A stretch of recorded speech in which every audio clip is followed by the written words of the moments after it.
Mehdi. Ça va? Ça va bien. On continue? On continue à Cana. Bonjour à vous, merci d'être avec nous et nous continuons l'enquête avec Luc. Alors nous sommes en C'est pas une enquête, hein, c'est plutôt une émission. Une émission.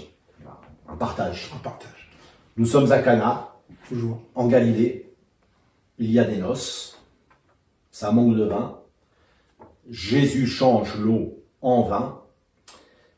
Et on fait goûter le vin au maître d'hôtel avant de le servir. Et quand le maître d'hôtel, enfin qu'on appelle dans la Bible l'ordonnateur du repas, eut goûté l'eau changée en vin, ne sachant d'où venait ce vin, tandis que les serviteurs qui avaient puisé l'eau le savaient bien, il appela l'époux et lui dit : tout homme sert d'abord le bon vin, puis le moins bon, après qu'on s'est enivré. Toi, tu as gardé le bon vin jusqu'à présent. Alors aujourd'hui, j'ai intitulé ça « Un époux, un mari, peut en cacher un autre ». À Cana, l'époux, c'est quelqu'un dont on ne connaît pas le nom. Par contre, Jésus, on connaît son nom. Oui. Et en fait, les noces de Cana annoncent, je le dis dès maintenant, ce que la Bible appelle les noces de l'agneau, dont parle l'Apocalypse. Oui. Donc le vrai époux, si on veut, qui se cache derrière l'époux anonyme, de même que son épouse est anonyme, c'est Jésus. Alors un peu plus tard, Jean-Baptiste est interrogé sur les succès de Jésus. Or il s'éleva de la part des disciples de Jean une dispute avec un juif touchant la purification. Il vint trouver Jean et lui dire : Rabbi, c'est-à-dire maître, celui qui était avec toi, au-delà du Jourdain, c'est-à-dire Jésus, et à qui tu as rendu témoignage, voici, il baptise. Et tous vont à lui. Jésus répondit : un homme ne peut recevoir que ce qui lui a été donné du ciel. Vous-même, vous m'êtes témoin que j'ai dit : je ne suis pas le Christ, mais j'ai été envoyé devant lui. Celui à qui appartient l'épouse, c'est l'époux. Luc, une question. Celui à qui appartient l'épouse, c'est l'époux. Quel est le sens de cette parole? Alors là, tu vas me mettre en difficulté avec les féministes. Ah, désolé. Puisque cette notion d'appartenance, c'est vrai que le verbe appartenir est un verbe piégé. Puisqu'on dit une femme appartient à son mari comme la maison leur appartient ou comme le chien appartient à la maison. Et est-ce que c'est une façon de minorer l'épouse? Est-ce que c'est une façon d'en faire une propriété? Alors, dans la cérémonie de mariage réformée, on insiste sur l'égalité entre l'homme et la femme. Oui. C'est-à-dire que les promesses que s'échangent l'homme et la femme sont les mêmes. L'homme promet à sa femme un certain nombre de choses, et la femme promet à son mari exactement les mêmes choses. En ce sens, il n'y en a pas un. Les deux s'appartiennent mutuellement. Oui. Les deux s'appartiennent mutuellement. Maintenant, le mariage dont parle Jean-Baptiste, celui à qui appartient l'épouse, c'est l'époux. C'est pas n'importe quel mari. Voilà. Et ce mari, c'est Dieu lui-même, puisque cette façon de parler de Dieu, c'est la façon dont les prophètes parlent de lui. Et quand Dieu doit parler à Israël de l'amour qu'il a pour lui, Dieu lui dit : je suis ton époux. Il va même à un moment lui dire : où est la lettre de divorce ? Même si Israël a subi des cataclysmes que les prophètes d'Israël interprètent comme des jugements de Dieu, les présentent comme des jugements de Dieu, que ce soit Ésaïe, que ce soit Jérémie, que ce soit ce qu'on appelle les petits prophètes, Dieu insiste : tu es mon épouse, et jamais je n'ai divorcé de toi. C'est-à-dire l'alliance entre Dieu et Israël est indestructible. À l'inverse, les peuples païens adoraient Baal, tout au moins dans ce qu'on appelle aujourd'hui la Palestine, les Philistins. Oui.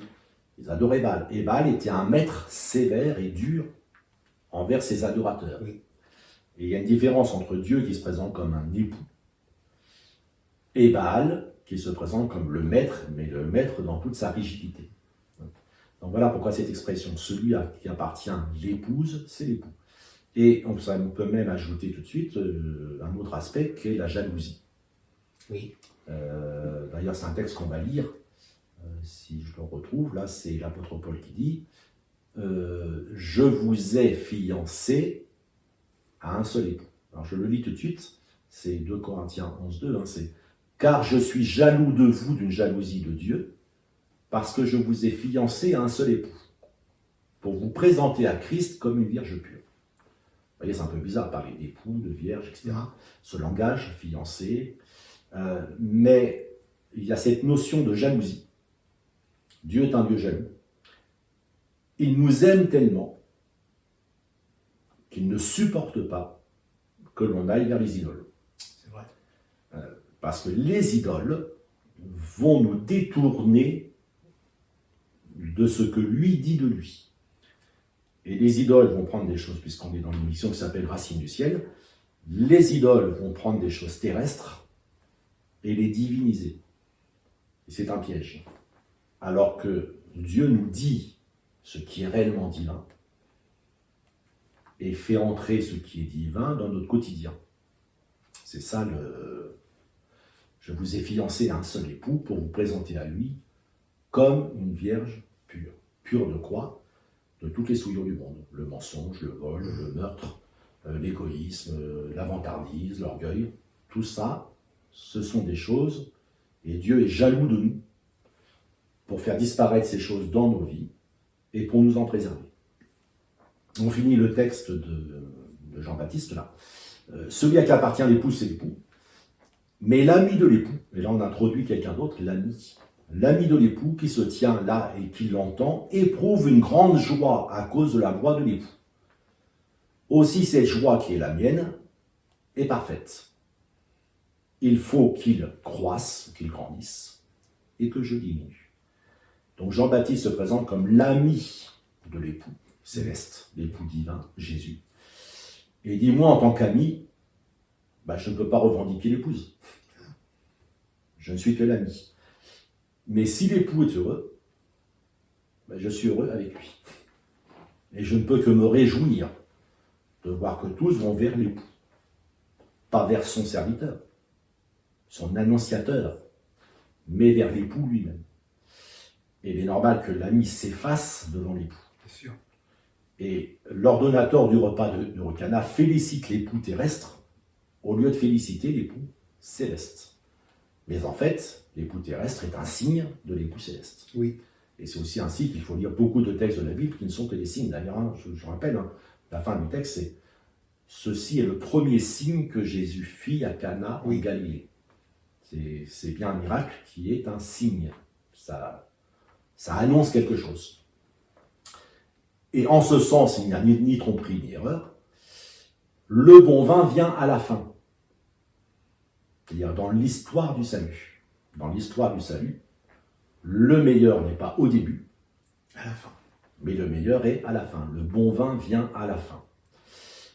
Et donc Jean-Baptiste est au début, il n'est pas à la fin. Enfin, il est à la 11e heure, on va dire. Parce que c'est la fin de la loi, c'est le début de la grâce. Donc il est à la 11e heure. Et les disciples de Jean sont comme l'ordinateur du repas. Ils ne savent pas qui est Jésus. Ils ont bien entendu Jean le désigner comme l'agneau de Dieu qui ôte le péché du monde. Mais ils ne comprennent pas encore l'immense portée de ces déclarations. Alors ils ergotent sur les rites. Et il y a une discussion sur la purification. Et ils sont encore prisonniers des rites de purification. Et c'est justement l'eau de purification, les vases destinés à la purification des Juifs, l'eau a été mise dans ces vases-là pour la changer en vin. On avait vu dans la première émission sur Cana, c'est Dieu change l'eau de purification en vin de la joie du pardon.